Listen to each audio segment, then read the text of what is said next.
Welcome back, guys. Welcome back, guys. Thanks for coming back to the YouTube channel. Today, this topic will be about can Vladimir Putin be next to be abducted?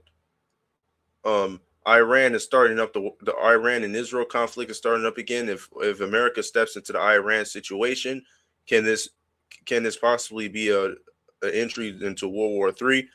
And if you didn't know, ISIS is we're back at it again with ISIS too. So America's like waging war on everybody. Body America just get America. They just see America know their time is short, so they have to they have to inflate their muscles to make themselves look stronger, or put some balloons underneath their sleeves and act like they got muscles. This is going to be an hour podcast. I got to get up at 8 a.m. tomorrow in the morning. So we're gonna so this is going to be a little short podcast here today. So let's get into this. Hold on, let me see what video it is.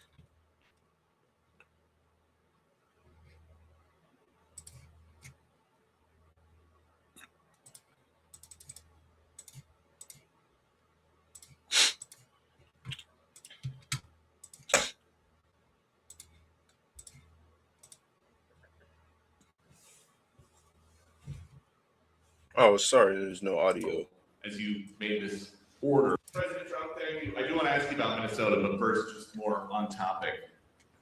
President Zelensky said that he was watching with the rest of the world as you made this order to go and capture Nicolas Maduro. And he said, if that's how it works with dictators, then the United States knows what to do next.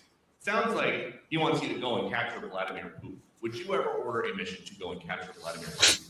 Well, I don't think it's going to be necessary. I think we're going to have I've always had a great relationship with him. I'm very disappointed. I settled 8 wars. I thought this would be in the middle of the pack, or maybe one of the easier ones. And I don't know if you know, Peter, the last month, they lost 31,000 people, many of them Russian soldiers, and the Russian economy is doing poorly. I think we're going to end up getting it settled.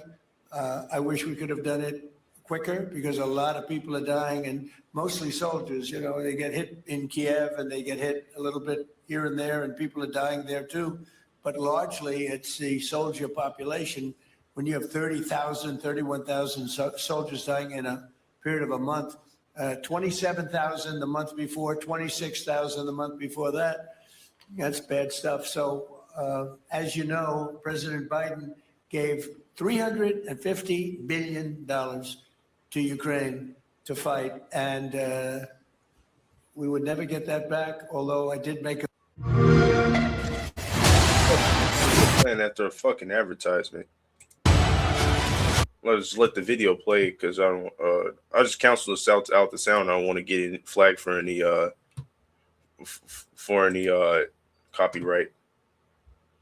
to get it back, so we will be getting it back, but shouldn't have done that. It was a bad thing to do. I will say that right now, because I was able to get NATO to up GDP from 2% to 5%, NATO's got a lot of money, and they're paying for everything. We're not losing any money. We're making a lot of money, I guess, if you think of it, because we're selling them military equipment. They're probably giving it to Ukraine, but we're selling them to NATO military equipment. We're getting full price and all of that, but that's not a big deal to me. What is a big deal is stopping a war where 30,000 people are being killed every single month. Okay, so this is the the Trump response to Zelensky comments on potential Putin capture at the Venezuela. So what Trump is doing, because he's what Trump is saying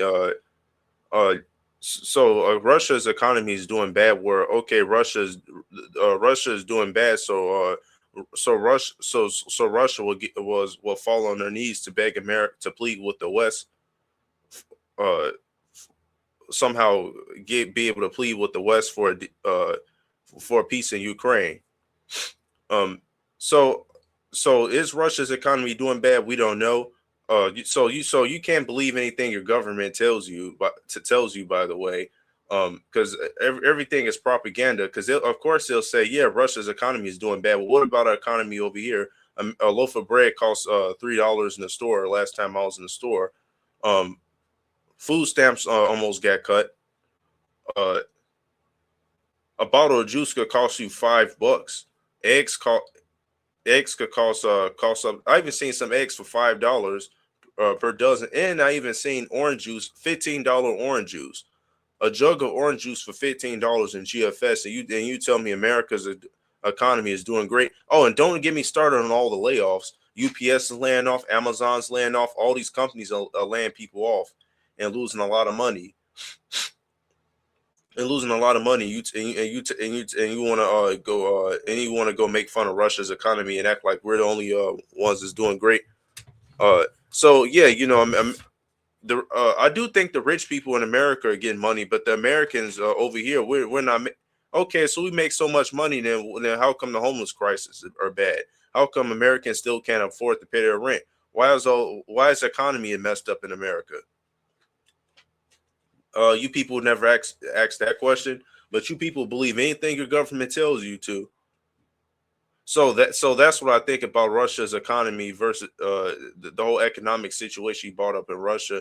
I don't know if it's true or not. I'm not going to believe shit the government over here says, because the government over here will lie to make will just lie, flat out lie to fit the narrative, because they got global news too. You can check out the global news outlets. See you got your Fox News and your CNN news. You also got other news stations around the world. I would like to go. I just go watch the news stations. I like to go watch news stations and podcasts from other countries, because that's where you're gonna get a better when it comes to global politics and what's going on globally, like during like a global event such as a war. That's the best source you always want to go to. So so Zelensky suggested, okay, since you captured the Venezuelan president, won't you try with Putin next? Putin, you can't just go in Russia and capture Putin. And if Russia's because if Russia's troops die out, don't you think Russia got nuclear bombs they're gonna use too? On top, yeah, and on top of that, Russia got allies. So if you step into Russia, one of China says, we're gonna cut off anything that's going to America, we're gonna cut it off. All the toys is getting cut off. All of our all of our exported goods is being cut off. All China literally has to do is cut off our exported goods, and it'll hurt our economy. We don't make shit over here in America. You know how many jobs depend on China? Car manufacturing companies. This microphone that I'm speaking to you guys with, made in China. This computer is made in China. Our medicine comes from China. Clothes come from China. America is literally manufactured in China. All China got to do is cut off America, and America be just shit out of luck. And China, and let alone China bought up land in America too. So we got Chinese companies already over here too. So China can break away from America completely. Neither can America break away from China completely. But what America is doing is America is burning bridges with the whole world. You got Trump want to take over Greenland.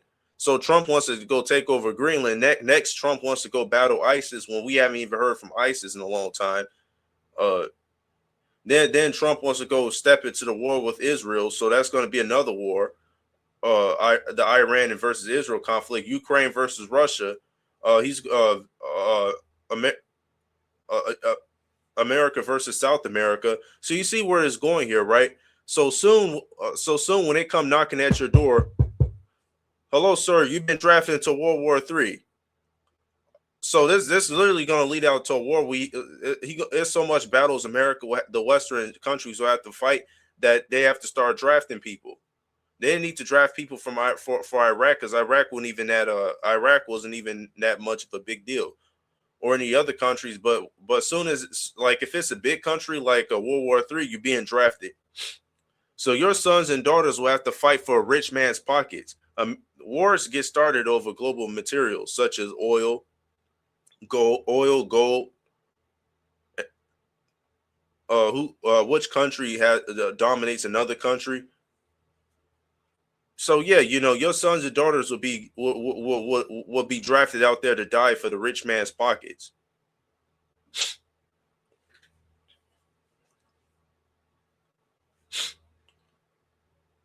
So yeah, and on top of that, they want to make dictatorship seem like it was bad, but dictatorship is not bad, and here's why. And you know what type of people dictatorship keeps out? Dictatorship keep keeps out the Zionist bankers, because all the Zionist bankers want to use America to go take down other countries just so they could control them. The bankers, the 13 banking families.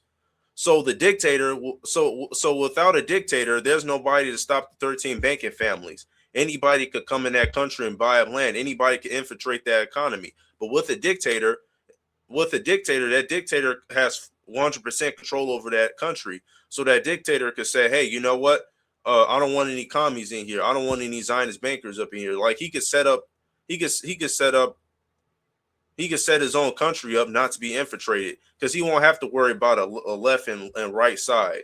Or okay, there's a left side of the country, there's a right side of the country. You're the dictator. You get to make any fucking decision you want. So yeah, I 100% support dictatorship. Because I really don't think dictatorship is bad, like the government, like the Western communist government over here wants to portray it to be. And dictator countries, most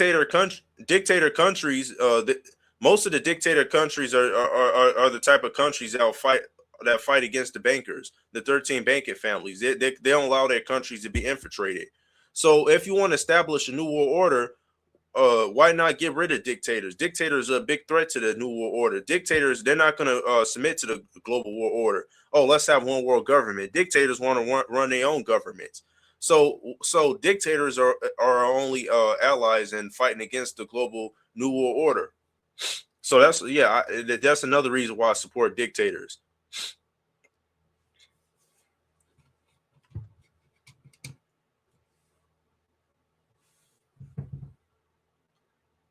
So the countries, the Western countries like America, they will make the people make the people in their own countries uprise against the same dictators that's trying to protect them. Sure, you can say, okay, once America takes over a country, uh, uh, uh, uh, takes over a country, everything's gonna be normal in that country. But you gotta look at Western influence. Look at the Western influence. The Western nations promote nothing but the Western nations promote nothing but immoral sexual life. So they promote a lot of sex on TV, immoral sexual actions or sexual deviant actions. America promotes drugs, unhealthy lifestyles such as food, stupidity, division of families.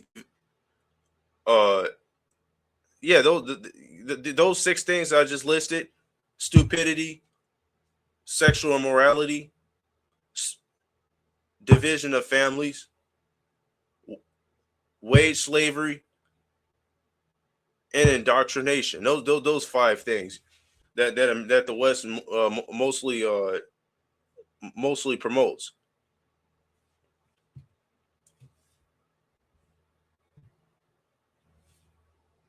So once you get Western influence inside of a country, those people become stupid. And the West really runs your country. So that's why China even put restrictions on there. China has TikTok, but they keep their TikTok separate from American TikTok. They keep the China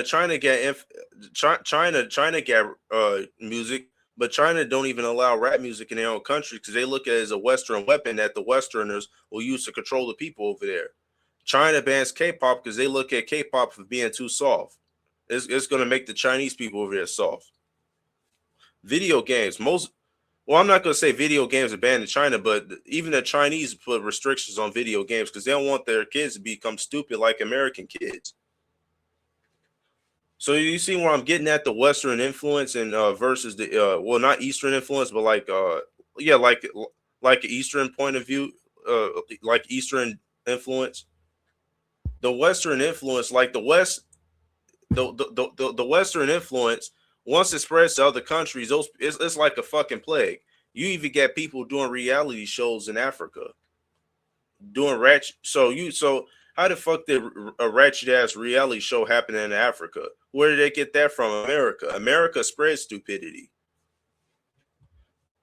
So that's why in the Bible it says that everybody should be drunk off of Babylon's wine. This country promotes stupidity.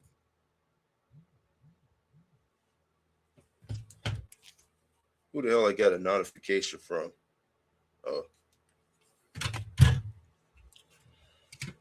So let's go. We're gonna go on to our next subject.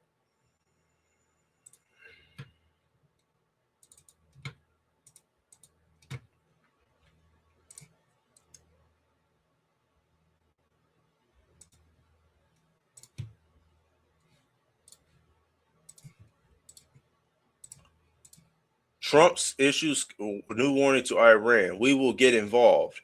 And okay, so before I play the video, here's how I think this is gonna play out.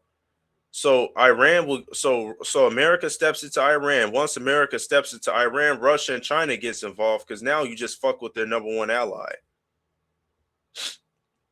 And not to forget Iran, not to forget Iran. Iran has nuclear missiles too, so Iran will fight back. Because even last time when Iran was just firing off all those missiles at Israel, because Israel could fuck with Palestine, but if as soon as they fucked Iran, Iran would just launch missiles back to back until they struck a peace deal. Now, now America decides to go break that peace deal by stepping into Iran. But here's the fact though, like Iran is the number one ally to Russia. So now if you step into Iran, Russia will get involved.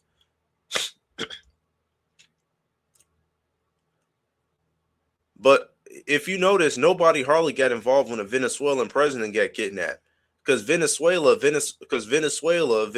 was not a valuable territory like that to them, because they'll say, okay, we're gonna let them catch Venezuela, but we're just gonna wait until the West does something that will give us the right to defend ourselves on a global stage. Because they don't want to make themselves look like the terrorists on a global stage, the BRICS nation. So BRICS is just waiting patiently for the West to do something. Now, once the West is arrogant enough to enter into Iran, now Iran could be used as a scapegoat for BRICS to go defend themselves against America. Now, how would they defend themselves? Well, BRICS like Russia got nuclear missiles. But it's not going to start off as a nuclear war. It's going to start off as a little light war. Then it's going to start off as a bigger war. So now you're going to hear that knock at your door.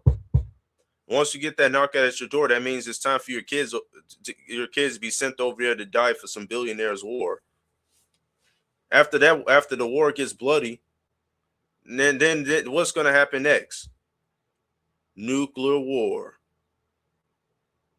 So you can use nukes, but they're not going to use nukes. Nukes will be used as the final straw. But see, I don't know how this is going to play out though. But I do know World War III will lead to a big battle between the countries where young women and men will have to be drafted to die in the war, and it's going to go from that to a nuclear war when it's like the final straw. So this will lead to a nuclear war. Well, let's let the video play. This is utterly ridiculous. How would you step into Iran? Iran is not Venezuela, and let alone a fucking sleeper. You let all the immigrants over here. I'm pretty sure Iran has sleeper cells in the country already. Yeah, but this is going to be one big ass messy war though. But we're gonna let the video play. President Trump issuing a new warning to Iran's leaders as the Islamic Republic uses brute force to put down fiery protests breaking out across the country, including in Tehran. Madeline Rivera is live in Washington with these details. Madeline, this is really remarkable stuff we're watching. It really is. And the deaths in Iran are growing as the country's supreme leader signals a bigger crackdown on the protests.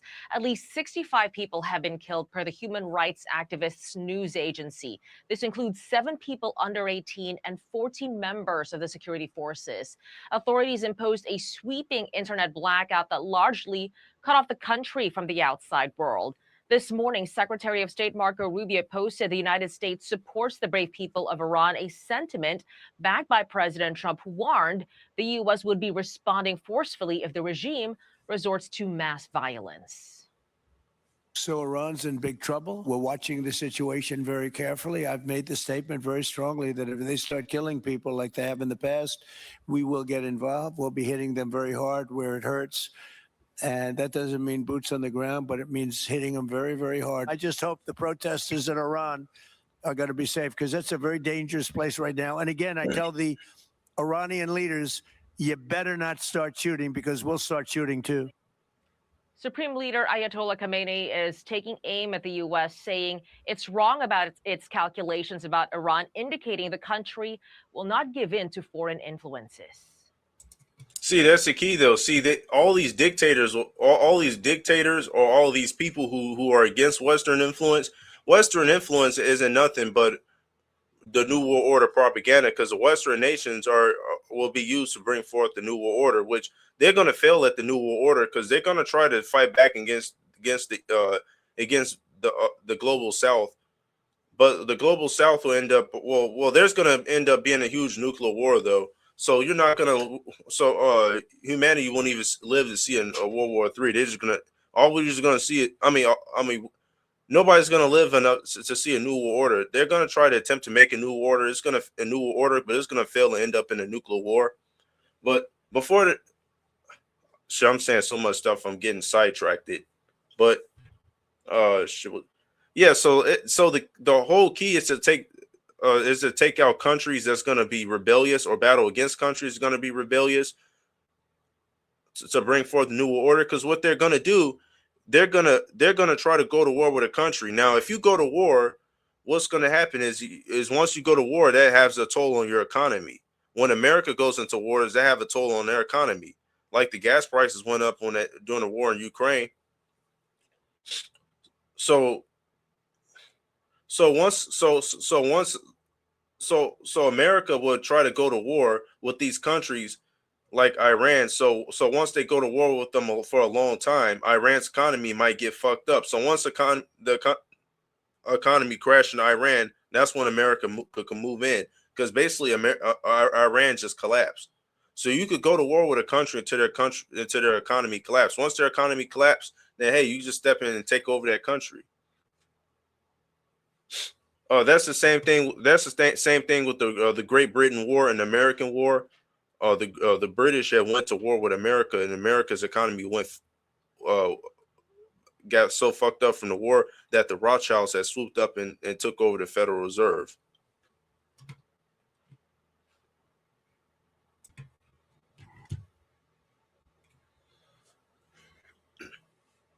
Sorry, I had to pause the video because I got disturbed. But yeah, as I was saying before, the British had went to war with America, so the American economy was messed up.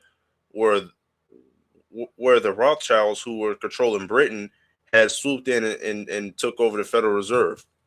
Oh, hold on, let me get that document real quick. The Rothschilds control world's money. No, let me open a window for it.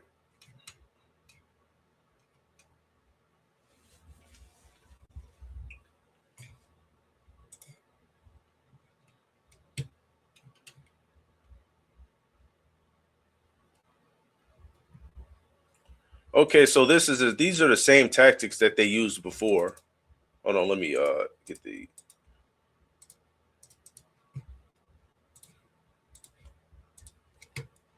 In 1791, the Rothschild family gained control of America's money supply through Alexander Hamilton, the family's agent in George Washington's cabinet. When the family established a central bank in U.S. named Frank First Bank of United States, which received a 20-year charter from Congress in 1791.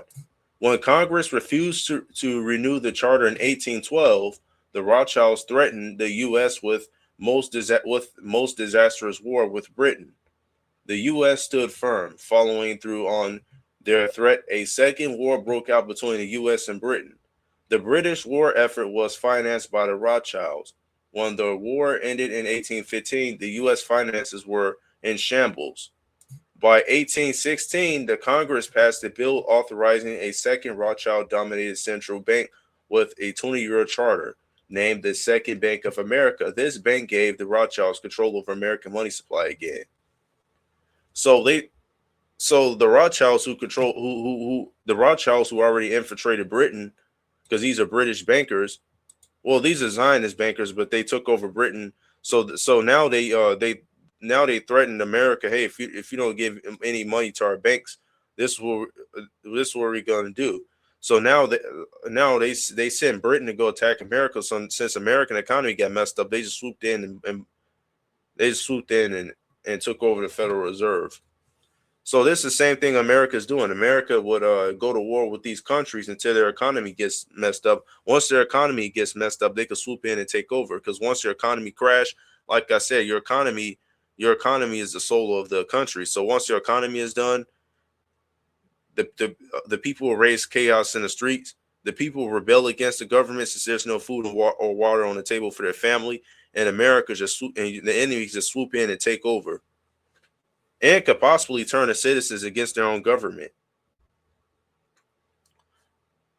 So that's why I say that's why the dictators are must be taken out in order for the New World Order to happen. But this is not going to happen though. The New World Order won't go down without these dictators fighting back, and these dictators will end up fighting back, and this will be a bloody war that's going to spill out into a nuclear war. And only from there we'll see who truly wins.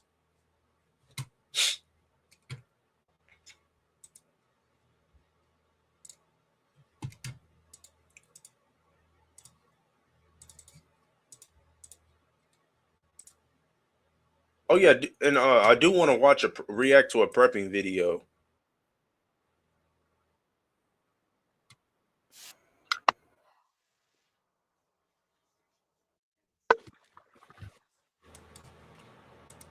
Okay, I do want to react to a prepping video. This is going to be the video. For copyright purposes, this is I'm not monetizing off this content. This is for reaction purposes and educational purposes, fair use. How to identify the 3 most dangerous types of people in a crisis. When the grid's dead, your neighbors are armed strangers, and trust is the first thing that rots. The world didn't end with a bang. It ended with silence. No power, no law, no 911. Just you, your supplies, and a neighborhood full of people you thought you knew.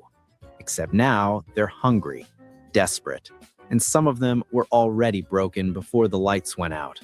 Here's the thing nobody tells you. The biggest threat isn't starvation, it's people. Right now, within a mile of where you're sitting, there are 3 types of people. You don't know who they are yet, but when the grid fails, they'll show themselves.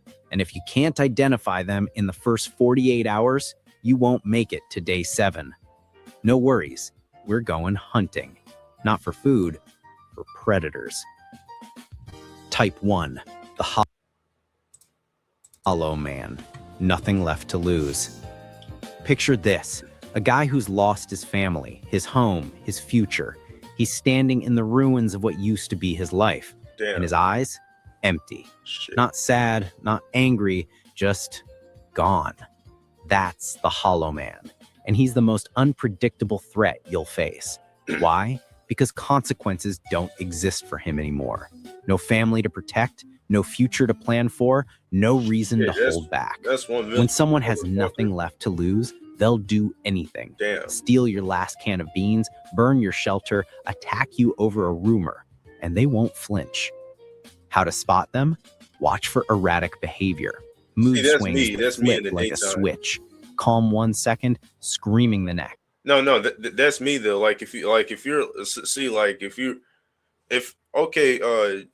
Picture this: a man like me or Savage Dave, like actual losers with nothing to lose. Like we we don't have any status in this current system that we're in, and we don't really have nothing to lose. Well, I'm not like that, but you know what I'm saying, like a person like me or Savage Dave could actually turn into that, but I won't turn into that though, because uh because with the Holy Spirit, I just with the Holy Spirit, I got morals, and I don't I act based upon my morals, so I don't go out there and do this crazy shit. But yeah, like if you're a nihilistic person without nothing to lose, I mean, I can relate to that. I mean, doesn't mean you should be hurting people, and or you should do something. Doesn't give you the right to do something stupid. But yeah, you know, like the empty, hollow person with nothing to lose. That's a being empty and hollow. That could actually turn you into a fucking beast. That's what happens in the military. You kill so many people that you become empty and hollow with nothing to lose. So you go on that battlefield knowing that you could die, but you don't give a shit. That's that's a person that went through a lot of pain and trauma and became a warrior right after, like a fucking beast. That's a dangerous person, a person that's nothing to lose. So that's why I say you people got to watch who you be around, watch who you have around. Pay a close attention to how your friends act, how the people around you act, how family members act. So any little thing that everybody do, or any little emotions that people have, will play a big role in during the shit hit the fans scenario. So always pay attention to your families and friends. Reckless decisions, disproportionate rage over minor things. Someone snaps at you for looking at them wrong. That's not just stress, that's a fuse about to blow. They'll also isolate themselves, not in a I need space way, in a I'm planning something way.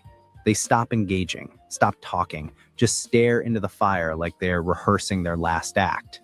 How to handle them? Distance, immediately. Don't try to fix them. Don't play therapist. You're not equipped and they're not interested.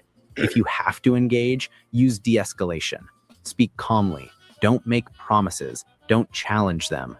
Let them feel heard without giving them power.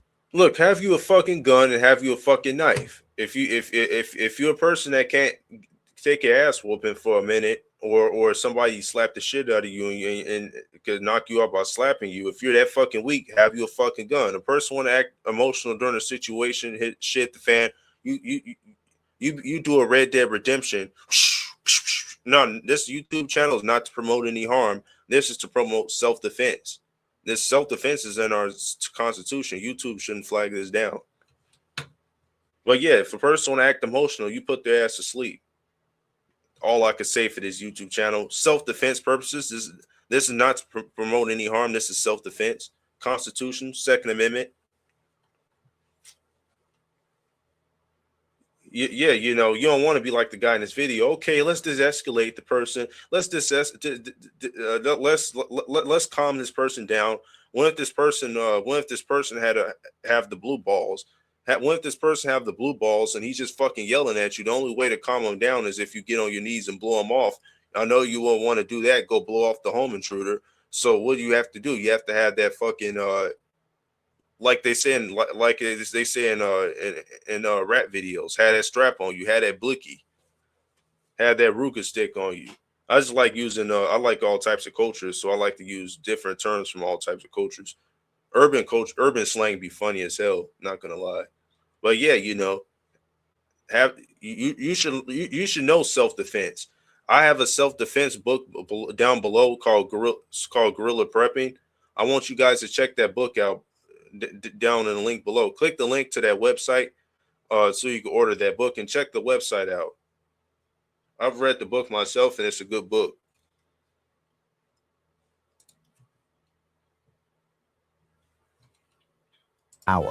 Sometimes that's enough to buy you time.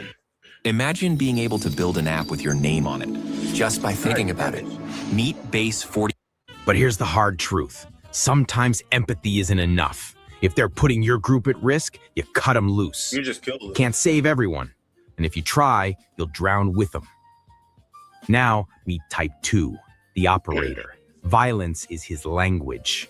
This is the ex-military, ex-gang member, ex-cop. Doesn't matter. What matters is this. He's comfortable with violence. He's done it before. He'll do it again, and he won't lose sleep over it. While everyone else is panicking, he's thriving. Chaos is his playground. He knows how to organize, how to intimidate, how to take control of resources and people. He's dangerous because he's violent, sure, but he's lethal because he's strategic. How to spot him?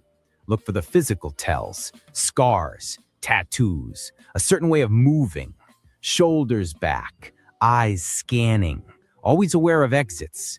They project confidence even when things are falling apart. That's not bravado, that's experience. They stay calm under pressure. No panic, no hesitation. They've been in enough fights to know fear is a... Okay, people like this isn't really a threat because they're not going to be all emotional and just kill people over stupid shit like the first guy in the video. But these are people like this would be emotionally stable, so it's easier to reason with them. But you could reason with people like this, but they're not going to hesitate to kill you neither. So you always be careful, but make sure to de-escalate the situation. Like people like this, you could de-escalate a situation like this. Just reason with them, and maybe you could come to terms. People like this. Now you could reason with them, but don't mean you take him lightly, because he'll kill you. He'll kill your ass and go to sleep like ain't nothing happened. Liability, and that makes them lethal. Because while you're shaking, they're calculating. How to handle them? Never bluff. If you try to act tough without the skills to back it up, they'll see through you in seconds, and they'll exploit it. Avoid direct confrontation. If you're forced to deal with them, offer value, information, trade, alliance, without compromising your position. These people respect strength, but they also respect utility. Be useful without being weak. Set boundaries early. Make it clear you're not an easy target, but don't issue threats. It's a tightrope. Stand your ground without provoking them into action. And if they're leading a group, be extra cautious. They're charismatic. They inspire loyalty through fear and manipulation. They won't back down easily. Prepare for the long game. So, you know how to spot the hollow man and how to navigate the operator, the broken, and the predator. But I said there were three. The third type is the one you won't see coming. He doesn't look broken, and he doesn't look like a killer. He looks like a savior, the one offering help, organizing the neighborhood watch, sharing his supplies freely. He builds trust. He makes you feel safe. And once he's at the center of everything, once everyone depends on him, he'll own you. He doesn't need violence because he has control, and that makes him the most dangerous of all. Watch your back, but more importantly, our bookstore is like a portal. Victorian and steampunk. And we wanted our Wix website to be too. Watch who you trust.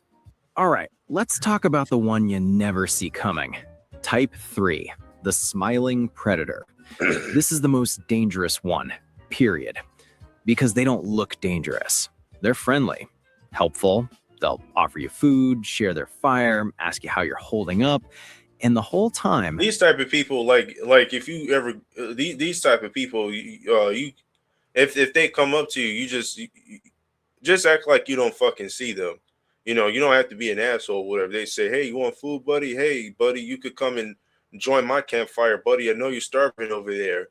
You just say, nah, no thanks, and just ignore them. But don't turn your back on them neither. Just aware he's dangerous, but just avoid him. Just show them you're not interested. they're studying you, learning your weaknesses, waiting for the perfect moment to strike. These people thrive on deception. They blend in. They might be your neighbor, a fellow survivor, even someone in your own group. And by the time you realize you've been played, your supplies are gone, or worse, you are. So how do you spot them before it's too late? Look for the subtle tells, the over-the-top charm. They're too eager to help. They ask just a few too many questions about your supplies, your plans, your weak spots. They'll frame it as concern, but it's reconnaissance. Watch for the story that doesn't add up. Details shift. They get cagey when you ask about their past. Liars always slip. You just have to be listening. And here's a big one. They isolate individuals. That little private chat away from the group, that's them testing loyalty, gathering intel, planting seeds of doubt. It's classic divide and conquer. Handling them is a chess match. Don't confront them directly. They'll just deny everything and turn the group against you. Instead, you create distance. You protect your resources, lock down your sensitive information. And if they're already embedded in your group, you have to make the hard call. You remove them before they cause the damage you know is coming. This is not paranoia. This is survival. This brings us to the master skill, reading people before they ever become a threat. This isn't about labeling people good or bad. Okay, that's all I got for this video. I gotta wake up tomorrow at fucking 8 a.m. It's already 12:31 a.m. But with that, I'm gonna say leave a like and subscribe. Check out that check out that guerrilla prepping book down there. Book down in the description. Just click the link and go on the website and check them out. The link is in the description. The link in my Discord is the link in my Discord is in the description too if you want to check that out into other channels too. So with that, I'm gonna say leave a like, subscribe, and peace out.